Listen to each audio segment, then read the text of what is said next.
बहुत बहुत स्वागत है आपका। Thank you very much for coming to the session. तो आज की प्रैक्टिस हम शुरू करते हैं। देखिए, एक छोटी सी कॉन्वर्सेशन की प्रैक्टिस करेंगे और डेली कॉन्वर्सेशन के सेंटेंसेस फीलिंग भर भर के जैसे हम हिंदी में बातें करते हैं। जैसे मान के चलिए किसी ने पूछा कि तुम लेट कैसे हो गए, तो हम अगला सेंटेंस बोल देते हैं कहाँ लेट हुआ हूँ यार।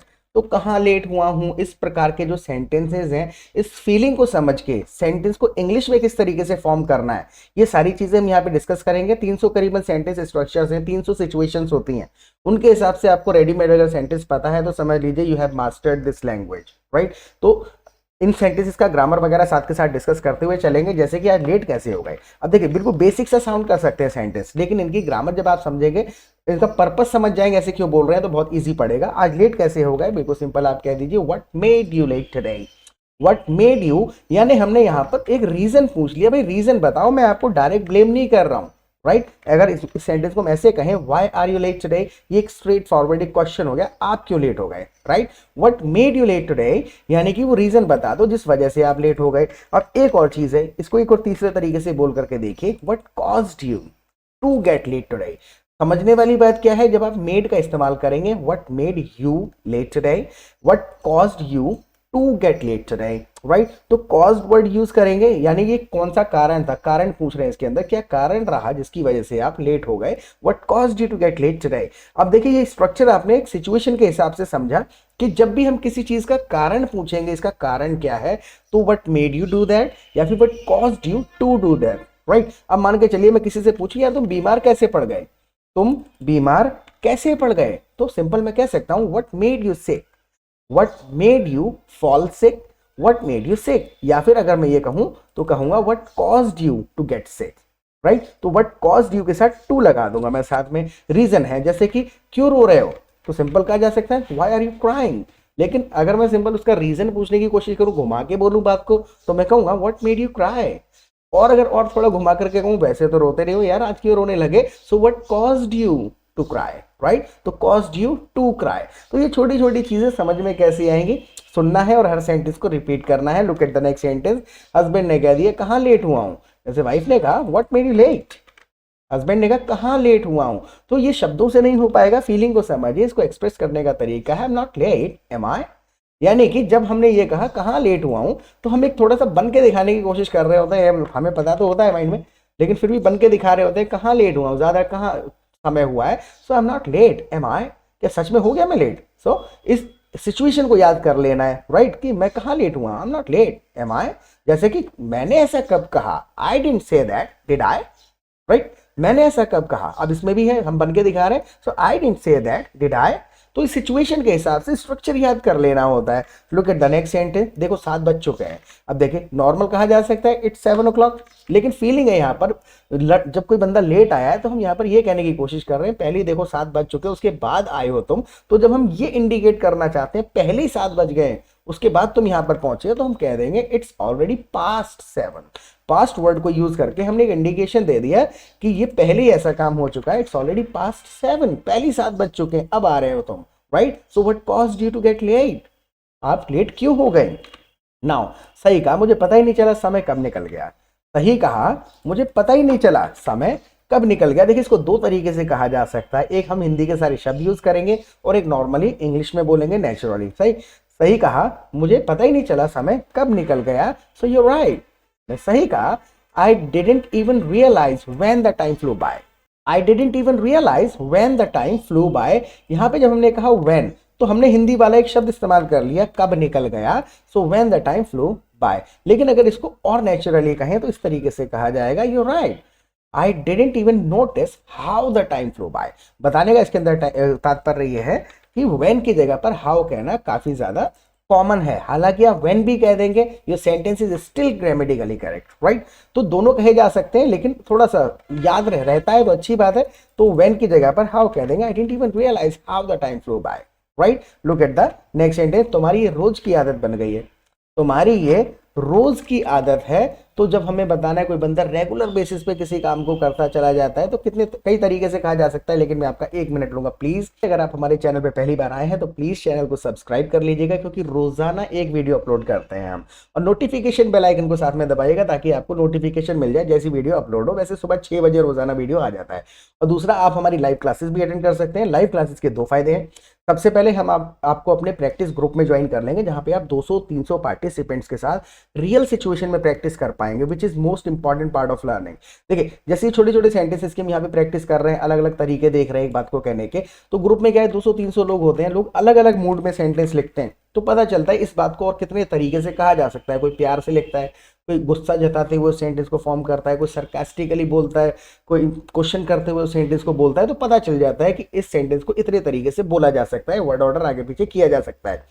प्रैक्टिस पार्टनर्स आपको मिल जाएंगे। सारा गेम एटमॉस्फेयर का है, तो यहाँ पे जब आप चाहें जितनी चाहें प्रैक्टिस कर सकते हैं। चैटिंग करिए, फोन पे बात करिए तो सेंटेंसेस को बोलने की आदत पड़ेगी। ग्रुप में वॉइस चैट चलता रहता है, उसमें कॉन्वर्सेशन करिए, लोगों की कॉन्वर्सेशन सुनिए, माहौल में समय बिताएंगे, खुद से समझ में आ जाएगा कि किस बात को कैसे कहना है। और फिर शाम को हमारी लाइव क्लासेस होती हैं, तो वहां पर भी we simply come together every evening and we discuss some complicated grammatical rules and sentence structures for 2 hours. 2 घंटे डिस्कशन करते हैं कि सेंटेंस के पीछे क्या ग्रामर है और दूसरे तरीके से कैसे कहा जा सकता है, ट्रांसलेशन से कैसे कहेंगे, अंग्रेज कहता है तो कैसे कहता है। तो जब आप 15-20 दिन भी नहीं लगेंगे, 15-20 दिन के अंदर आपकी पूरी ग्रामर समझ में आ जाएगी, आपको लिटरल सारे के सारे रूल्स। उसके बाद में सेंटेंसेस को आदत में डालने के लिए प्रैक्टिस पार्टनर्स मिल जाएंगे, फ्रेंड्स मिल जाएंगे, जिनके साथ आप जब चाहें जितनी चाहें प्रैक्टिस कर सकते हैं। और कोई मंथली फीस चार्ज नहीं करते हम। एक बार छोटा सा रजिस्ट्रेशन आपको पे करना है, उसके बाद जब तक आप फ्लुएंट नहीं हो जाते इंग्लिश में, तब तक आप हमारी लाइव क्लासेस अटेंड कर सकते हैं और ग्रुप में प्रैक्टिस कर सकते हैं। राइट, सो मोस्ट वेलकम है, जरूर आइएगा लाइव क्लासेस में। And let's get back to it now, तो तुम्हारी ये रोज की आदत बन गई है। So it is your same old story every day. This is your same old story every day. ये अपने आप में एक फ्रेज है बना हुआ, राइट। कोई बंदा अगर रोजाना एक काम को करता है उसी तरीके से, सो this is your same old story every day, ये तुम्हारा रोज का काम है, राइट। एक और तरीके से इसको थोड़ा सा मॉडिफाई किया जा सकता है। सो this is the same old story with you every day. तो जब हमको थोड़ा स्ट्रक्चर समझ में आ जाता है ना, ग्रामर वगैरह जब समझ में आ जाती है, तो फिर उन फ्रेसेस को, इडियम्स को थोड़ा बहुत मॉडिफाई भी करा जा सकता है, जैसे हम हिंदी वाले मुहावरे भी अपने मॉडिफाई कर लेते हैं। सो this is the same old story with you every day, right. तुम्हारे भाई की यार ये रोज की आदत है। सो this is the same old story with your brother every day. Getting my point? तो जब एक स्ट्रक्चर याद हो गया तो उसको थोड़ा बहुत मॉडिफाई करके हर जगह चलेगा, लेकिन 300 से ज्यादा स्ट्रक्चर का मतलब 300 से ज्यादा सिचुएशन नहीं होते हैं। उनके हिसाब से रेडीमेड सेंटेंस आपको बस पता होना चाहिए। Look at the next sentence. तुम्हें मुझसे कुछ काम था क्या? अब देखिए, हिंदी में हम कहते हैं ना, तुम्हें मुझसे कुछ काम क्या था क्या, तो बड़ा सिंपल सा इंग्लिश में इसको बोलने का अलग ही तरीका है। So did you need something from me? Did you need something from me? क्या आपको मुझसे कुछ काम था? Did you want something from me कहा जा सकता है, नीड की जगह वांट कह दो। हाँ, मुझे मार्केट से कुछ मंगवाना था लेकिन तुमने फोन ही नहीं उठाया। मुझे मार्केट से कुछ मंगवाना था लेकिन तुमने फोन ही नहीं उठाया। तो मुझे मार्केट से कुछ मंगवाना था का ट्रांसलेशन नहीं लगाना है, सिचुएशन समझिए। She needed something, so I wanted something from the market. मुझे कुछ चाहिए था, मंगवाना था। मान के चलिए कि मुझे मार्केट से कुछ मंगवाना है, तो मैं ये ना कह करके सारे शब्द मैं नॉर्मल कह दूंगा, यार I need something from the market, right. मुझे मार्केट से कुछ मंगवाना है, so I wanted something from the market but you didn't answer my call. You didn't answer my call. अब देखिए, आंसर करना, कॉल को आंसर करना कितना बेसिक सा सेंटेंस लग रहा है, right. You didn't answer my call. देखिए, इसको और कहने के तरीके हैं और उनका ग्रामर समझते हैं। कहाँ छोटी सी गलती हो जाती है, अगर आप कहें तो इसको आप ऐसे कह सकते हैं, you didn't respond to my call. Answer वाले जब आंसर वर्ड यूज कर रहे हैं, I wanted something from the market but you didn't answer my call, उसमें टू नहीं है, but you didn't respond to my call, यानी कि इसमें हमने टू का इस्तेमाल करा है। और दूसरे तरीके से कह दीजिए, you didn't pick up my call. और भी कई सारे तरीके हैं, 2-3 तरीके एक ही बार में लिख देता हूं मैं। You didn't pick up my call, आप कह सकते हैं you didn't take my call, you didn't receive my call, you didn't get my call, right. लेकिन बस ये है, you didn't respond to my call, और बाकी कहीं भी इस्तेमाल नहीं कर रहे हैं, याद ही करना पड़ता है इसको। या कहा जा सकता है, you didn't reply to my call, you didn't reply to my call, right. तो रिप्लाई और रिस्पॉन्ड के साथ टू का इस्तेमाल करेंगे और बाकी किसी के साथ में नहीं कहेंगे, right. So I wanted something from the market but you didn't respond to my call, आपने रिस्पॉन्ड ही नहीं किया। नाउ क्या मतलब है मैंने फोन नहीं उठाया, फोन आया ही नहीं था। बिल्कुल बेसिक सा सेंटेंस है, लेकिन इसको हम आधा बोल देते हैं ट्रांसलेशन करके, फोन आया ही नहीं था। देखिए फोन से रिलेटेड अलग ही सेंटेंसेस हैं जिनमें थ्रू वर्ड काफी ज्यादा कॉमन है। So what do you mean I didn't answer, क्या मतलब है मैंने फोन उठाया नहीं। तो what do you mean I didn't answer, your call didn't even come through. ये पूरा सेंटेंस हुआ कि आपका कॉल आया ही नहीं था, your call didn't even come through, right, your call didn't even come. Hindi का हम सेंटेंस देखें तो इतना बोल करके हम छोड़ देते हैं, हालांकि मैसेज चला जाता है, लेकिन सेंटेंस को कंप्लीट करने के लिए your call didn't even come through, आपका कॉल आया ही नहीं। एक बार अपना मोबाइल चेक करके देखो। अब देखिए यहाँ पर है बेसिक सेंटेंस है, हम सिंपल कह सकते हैं चेक योर मोबाइल, लेकिन यहाँ पर कहा जा रहा है जोर देके, तुम कह रहे हो my call didn't even come through, एक बार मोबाइल चेक करके तो देखो अपना। जब हम जोर दे रहे हैं कि मोबाइल चेक करके देखो, पता चल जाएगा आया था या नहीं आया था। एक आप कह सकते हैं डू लगा करके, do check your mobile. Do लगा देते हैं हम अक्सर काम के साथ में जब हमें एम्फेसाइज करना होता है कि 1 घंटा रोज प्रैक्टिस करा करो। So practice English for 1 hour every day, do practice for 1 hour every day, यानी मैंने और जोर दे करके कह दिया, तो यहाँ जोर दे दिया डू चेक योर मोबाइल, अपना मोबाइल चेक करो। या फिर इसको आप कह सकते हैं take a moment to check your mobile bro, I called you, take a moment to check your mobile, यानी कम से कम मोबाइल तो चेक करो अपना। तो हिंदी के शब्द नहीं मिलाए जा सकते हैं, सिचुएशन के हिसाब से समझना पड़ता है। Take a moment to check your mobile कह दिया कि भाई 1 मिनट अपना मोबाइल तो चेक करो, पता चल जाएगा तुम्हें। नाउ हाँ, तुमने मुझे 2 बार कॉल किया था, लेकिन पता नहीं बेल क्यों नहीं बजी। इस स्ट्रक्चर को अक्सर लोग गलत कर देते हैं, क्योंकि ये हम बोलते चले जाते हैं सेंटेंस को, हमें रियलाइज नहीं होता कि हमारा सेंटेंस कहाँ खत्म हुआ, आगे क्वेश्चन कर रहे हैं या बता रहे हैं। तुमने मुझे 2 बार कॉल किया था, लेकिन पता नहीं बेल क्यों नहीं बजी, राइट। तो क्वेश्चन नहीं कर रहे हैं, आप अपना कंफ्यूजन जताने की कोशिश कर रहे हैं। So yes you call me twice, तुमने मुझे 2 बार कॉल किया था। Yes you call me twice but I don't know why, I don't know Y, पता नहीं क्यों। ये इतना पोर्शन अलग बोल दीजिए आप। So yes you call me twice but I don't know Y. और आगे वाला द फोन डिडंट रिंग, वो स्टेटमेंट ऐसा ही रहेगा जैसे हम इसके बेसिस पे गए, पता नहीं यार बारिश क्यों नहीं हो रही है, right. So I don't know Y अलग कर लो, इट्स नॉट रेनिंग। जो चीज के बारे में आप सस्पिशियस हैं, जब आप बता रहे हैं कि ऐसा पता नहीं क्यों नहीं हो रहा है, so I don't know why it's not raining. लोग क्या करते हैं, I don't know why is it not raining, question के तरीके से बोलते ही चले जाते हैं, राइट। सो आगे वाला स्टेटमेंट नॉर्मल कहना है, जैसे कि एक और तरीके से इसको बोला जा सकता है, yes you call me twice, तुमने मुझे कॉल किया था but I don't know why.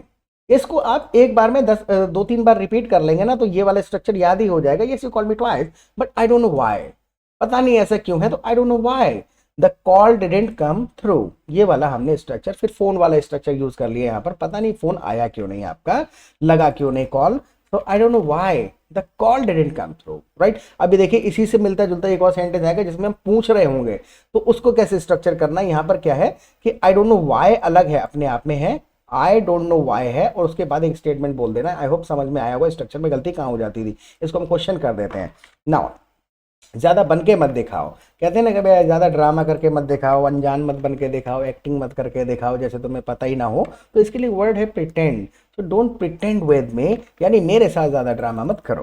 Don't pretend, इतना इतना कह के आप छोड़ सकते हैं, डोंट प्रिटेंड हो गया। लेकिन अगर हमको इंक्लूड करना है, मेरे सामने मत करो, मेरे साथ ज्यादा ड्रामा मत करो, तो डोंट प्रिटेंड विद मी कहेंगे, to me, for me, against me, before me, in front of me कहने को कहा जा सकता है कुछ एक सेंटेंसेस इनमें से, लेकिन एक नॉर्मल एक्सप्रेशन है डोंट प्रिटेंड विद मी, यानी मेरे साथ ज्यादा ड्रामा मत करो। स्टॉप प्रिटेंडिंग मैन, यानी कि तीनों में से कुछ भी कह सकते हैं जब आपको लग रहा है कोई बंदा खाम खा का बन के दिखा रहा है। नाउ अगर कॉल आई होती तो मैं क्यों नहीं उठाता, अगर कॉल आई होती तो मैं क्यों नहीं उठाता। देखिए इस सेंटेंस में हम क्वेश्चन कर रहे हैं, इसमें स्टेटमेंट नहीं है। कॉल आई होती तो मैं क्यों नहीं उठाता, बताओ रीजन। तुम कह रहे हो I didn't receive your call, मैंने कॉल नहीं उठाई, अगर कॉल आई होती तो मैं क्यों नहीं उठाता। So if the call had come through other नहीं, हालांकि अगर आप इतना भी कह देंगे if the call had come, अजीब सा साउंड करेगा उस व्यक्ति को जो हिंदी नहीं जानता है। हम हिंदी के हिसाब से तो समझ रहे हैं, इसको ट्रांसलेट करके तो सही लग रहा है। So if the call had come through why wouldn't I answer, यहां पर वाई जो है इसके साथ है, वाई वुडंट आई आंसर, क्यों नहीं आंसर करता मैं। So if the call had come through why wouldn't I answer, इस तरीके से आपने कह दिया। अगला सेंटेंस आप देखिए, शायद तुम कहीं ऐसी जगह थे जहां फोन नहीं उठा सकते थे। देखिए इस सेंटेंस को देखेगा, बहुत ही इंपॉर्टेंट सेंटेंस है। इसमें कुछ जबरदस्ती के दो तीन बार यूज कर देते हैं वर्ड्स को। शायद तुम कहीं ऐसी जगह थे जहां फोन नहीं उठा सकते थे। So maybe you were somewhere where you couldn't take the call, you couldn't pick up the call, right. तो हमने यहां पर दो बार यूज किया, maybe you were somewhere, शायद तुम कहीं थे, where you couldn't pick up the call, जहां तुम फोन नहीं उठा सकते थे। लेकिन यहां पर हम इस वेयर को हटा भी सकते हैं, maybe you were somewhere you couldn't pick up the call, right. हो सकता है तुम कहीं ऐसी जगह थे जहां पे आप फोन नहीं उठा सकते थे। जैसे मैं एक सेंटेंस बोलूं, अक्सर हम जबरदस्ती का ग्रामर भी यूज कर लेते हैं, खाम खामे व्याकरण के हिसाब से लगाने लग जाते हैं। जैसे मैं ये कहूं क्या तुम वही हो जो मुझे कल मिले थे, तो हम कहेंगे are you the one who met me yesterday, are you the one who met me yesterday. तो यहां से हु हटाया जा सकता है, are you the one met me yesterday, right. तो उसी तरीके से कुछ एक वर्ड्स को ओमिट किया जा सकता है। जैसे मैं कहूं ये तो वही सेंटेंस है जो हमने कल डिस्कस किया था, so this is the same sentence that we discussed yesterday, तो यहां से दैट हटाया जा सकता है। This is the same sentence we discussed yesterday, right. तो बहुत सारी चीजें हैं जो छोटी छोटी सी माइनर सी गलतियां हैं जो लाइव सेशन में आएंगे, ग्रुप में प्रैक्टिस करेंगे, सुन सुन के समझ में आ जाएगा, right. Now look at the next sentence. मुझ पे बेकार का शक मत किया करो, मुझ पर बेकार का शक मत किया करो। So don't just suspect me. देखिए इन वर्ड्स को ऐसे ही बोल दिया जाएगा, don't suspect me without any reason. वो आगे का तो है ही बिल्कुल बेसिक सा, डोंट सस्पेक्ट मी अननेसेसरीली भी कहा जा सकता है। एक और वर्ड है कॉमन, डाउट करना किसी के ऊपर, तो सिंपल कह देंगे डोंट डाउट मी, मुझ पे शक मत करो, don't doubt me, right. Don't doubt on me, at me कहने की कोई जरूरत नहीं है, डोंट सस्पेक्ट मी यार, डोंट डाउट मी यार, राइट।